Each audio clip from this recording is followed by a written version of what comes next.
New chaos on Capitol Hill. The House remains at a standstill and without a speaker nearly 3 weeks after the ousting of Kevin McCarthy. So following multiple failed bids to replace him, Republicans are back to square one today. They're set to hold a closed-door meeting to consider a new batch of hopefuls, 9 of them.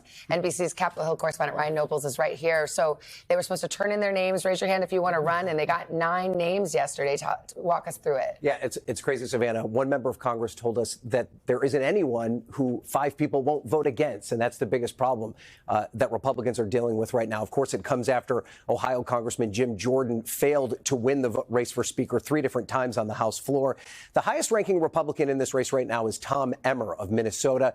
But he has issues. He was one of only 2 candidates in this race right now who voted to certify the 2020 election. And that has drawn some opposition from the Trump wing of the party. Byron Donalds of Florida is now in this race. He is a big supporter of the former President Donald Trump, as is Mike Johnson of Louisiana.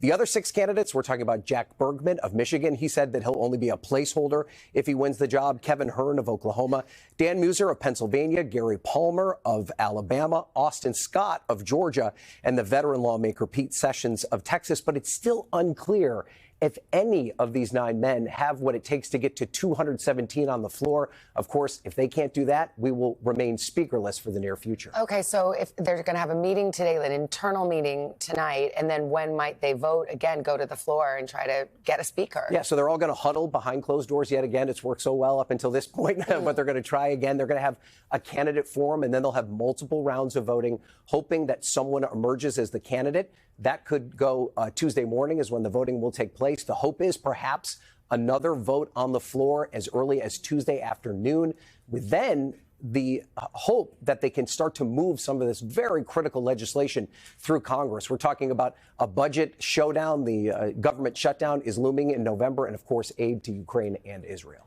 Okay, Ryan, thank you very much. Appreciate it. Ryan, good to see you in person, too, by the way. Yeah, First time meeting you. Yeah. All right.